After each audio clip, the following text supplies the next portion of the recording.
Assalamu alaikum wa rahmatullahi wa barakatuhu. First of all, congratulations, Mr. இளைய தளபதி Vijay. So யாருமே expect பண்ணாத ஒரு விஷயந்தான் நம்ம தமிழ்நாட்டில் நடந்துடுச்சு. இந்த எலெக்ஷனுக்கு முன்னாடி பார்த்தீங்கன்னா, எல்லாருடைய எக்ஸ்பெக்டேஷன் டிஎம்கே மட்டும் தான் இருந்துச்சு. ஈவன் ஏடிஎம்கேவே அப்படி தான் நடந்துச்சு.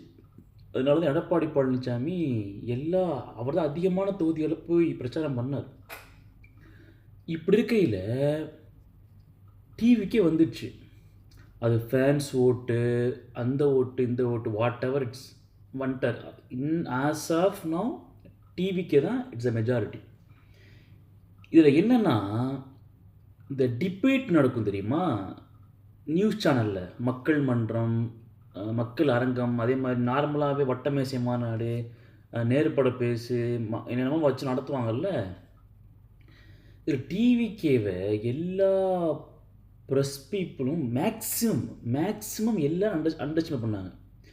எனக்கு தெரிஞ்சு ஷபீர் அகமது வந்து கொஞ்சம் லாயலாக பேசினார்.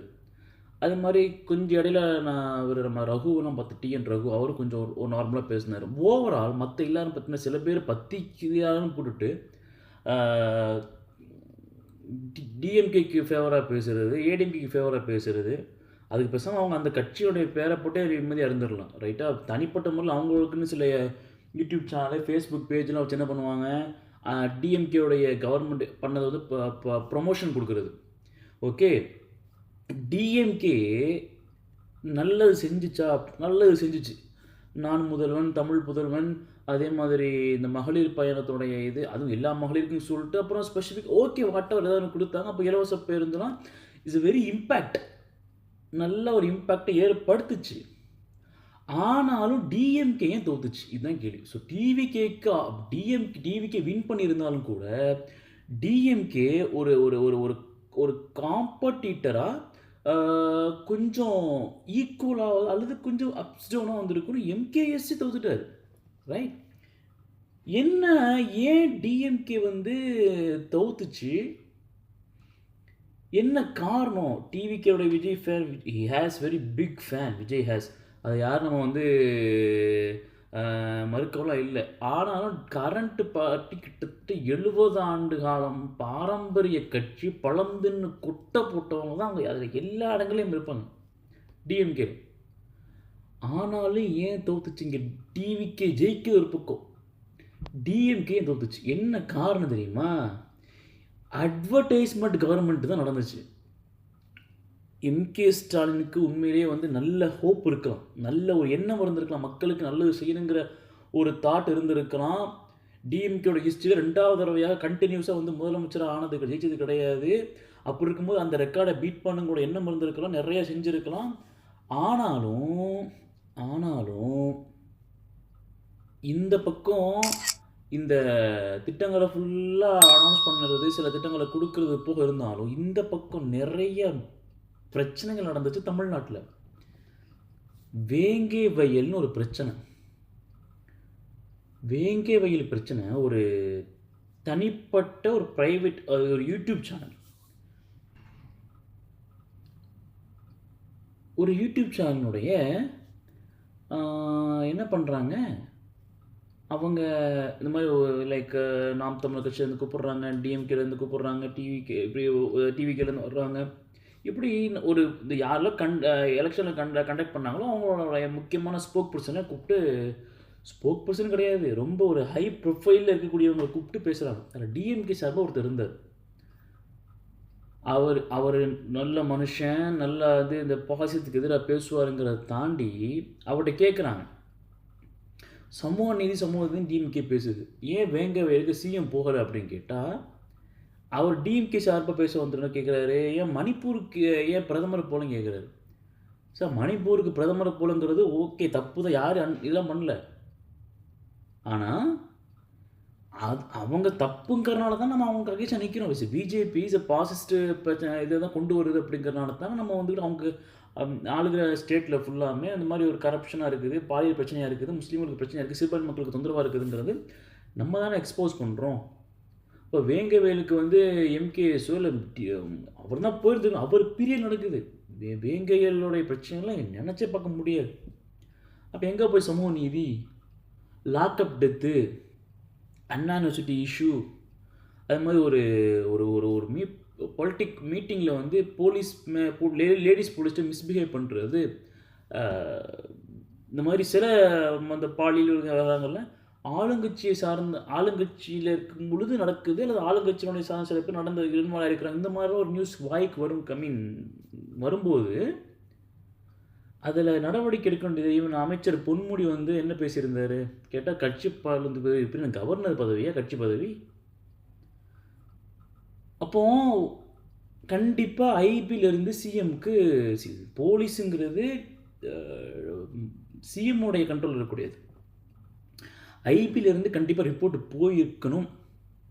போயிருந்தால் அதை வந்து எம்கேஎஸ் வந்து அதை அக்செப்ட் பண்ணி அடுத்து என்ன பண்ணியிருந்துருக்கணும்.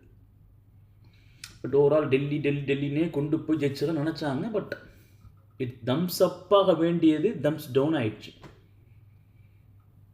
ஸோ ஒரே டிடிவிக்கே வந்து தற்குறீஸ் அந்த மாதிரிலாம் அவங்க ரொம்ப அண்டர்ஸ்டிமேட் பண்ணது தான் இங்கே பிரச்சனை. அவங்களுடைய அந்த ஆக்டிவிட்டீஸ்லாம் வந்து கொஞ்சம் ஓகே, ஏதோ சம்திங் டிஃப்ரெண்ட்டாக இருக்குது, இந்த மாதிரி ஒரு அன்கண்ட்ரோலாக அவங்க இருக்கிறாங்க அப்படிங்கிறதுலாம் வந்து எக்ஸாக்ட்லி கரெக்ட். இந்த இடம் பொருள் ஏவலுங்கிற நேரங்களில் சில நேரங்களில் அவங்களுடைய ஃபேன்ஸோ இல்லை தொண்டர்ஸோ போலீஸாலே வந்து தே couldn't கண்ட்ரோல் அப்படிங்கும்போது புரியுது. ஆனால் அது ஒரு பக்கம். நீங்கள் பாருங்கள், எம்கேஎஸ் வந்து விஜய் பிற கடைசியில் தான் சொன்னார் இல்லையா? அப்போது ஸோ இப்போ நான் பேசுகிற இன்னைக்கு இது இப்போ வரைக்கும், இப்போ வீடியோ எடுக்கிற வரைக்கும், அப்லோட் பண்ணும்போது என்ன சொல்லி தெரியாது, எடுக்கிற வரைக்கும் Vijay is not a CM.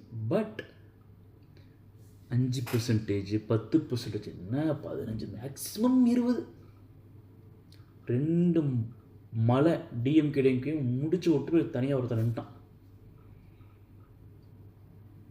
So we have to learn from, they have to learn from Vijay. TN peoples பணத்தை அப்போ பணம் கொடுத்துருக்குறாங்கிறது பட்டவாடத்தனமாக தெரியுது. பணம் கொடுத்துட்டாங்க, மக்களும் வாங்கிட்டாங்க, ஆனால் மக்கள் ஓட்டு போடலை. ஸோ பணங்கிறது இங்கே எஃபெக்ட் ஆகலை அப்படிங்கிறது தான். ஏன்னா டிஎன் பீப்புள்ஸ் வந்து டயர்டாயிட்டாங்க. 2 டிரைவிடியன்ஸ் பார்ட்டியும் போட்டு மாற்றி of course they want some change. அந்த சேஞ்சுக்காக ஒருத்தர் வரும்போது they don't believe Seeman. So இங்கே என்ன சொல்லலாம் அப்படின்னா, அதை புரிஞ்சு அடுத்து இது பண்ண. ரெண்டாவது, உதயநிதி ஸ்டாலின் வந்து ரொம்ப ஸ்பீடாக உள்ள கொண்டு வந்துட்டான். அது பார்க்குற எல்லாருக்குமே ஒரு மாதிரி ஆயிடுச்சு. உதயநிதி ஸ்டாலின் அவருடைய அரசியல் நிலைப்பாடம் அதுக்குள்ளே போகலை. அந்த டிராபிடியன்ஸ் இதாக இருக்கிறது, சாதாரணத்தை இருக்கிறது, தட் இஸ் அ டிஃப்ரெண்ட். ஒரு பார்ட்டி, ஒரு ஃபேமிலி பார்ட்டி மாதிரி ரொம்ப குயிக்காக வந்து எம்எல்ஏ ஆன உடனே கொஞ்ச நாளில் வந்து ஒரு 1 இயரில் மினிஸ்டர் ஆகிடுறாரு. 1.5 இயர்ஸில் உடனே வைஸ் சீஃப் மினிஸ்டர் ஆகிடுறாரு. இதெல்லாம் வந்து பார்க்கும்போது ஒரு கொஷின் வந்துருச்சு. அது டிஎம்கே வந்து மைனாரிட்டிக்கு ஃபேவராக இருக்குது அப்படிங்கிற அந்த ரீசன்லாம் வந்து it's okay, it's fine. But past யாரும் மறக்க மாட்டாங்க. ஓகே, எலெக்ஷனுங்கிறது அரசியலுங்கிறது அப்படி பண்ண முடியாது. இன்றைக்கி எதுக்கு எப்படி இருக்கிறாங்களோ, முஸ்லீம் மைனாரிட்டிஸை பொறுத்த வரைக்கும் யார் வரணுங்கிறத தாண்டி யார் வரக்கூடாதுங்கிறதுல தான் ரொம்ப கேர்ஃபுல்லாக இருப்பாங்க. What ever. ஸோ அண்டர்ஸ்டிமேட் பண்ணக்கூடாதுங்கிறது தான் இங்கே பாயிண்ட். விஜய் அவர் வந்து ஹிஸ்ட்ரியவே உடச்சிட்டாரு அப்படிங்கிறது தான் இன்றைக்கி இருக்கிற ஃபேக்ட். ஸோ அடுத்து என்ன நடக்க போகுது அப்படிங்கிறது பார்ப்போம். இன்ன வரைக்கும் அவருக்கு இந்த 118 சீட் வேணும் அவருக்கு. அது கம்யூனிஸ்ட்டு, விசிகே என்ன எக்ஸ்பெக்ட் பண்ணிகிட்ருக்கிறாரு. So will see what will happen. So இதை புரிஞ்சு இனிமேல் நான் அடுத்த டிஎம்கே புரிஞ்சு நடந்துக்கிட்டால் இட்ஸ் ஃபைன் அப்படிங்கிறது என்னுடைய தனிப்பட்ட கருத்து. தேங்க்யூ. அஸ்ஸலாமு அலைக்கும்.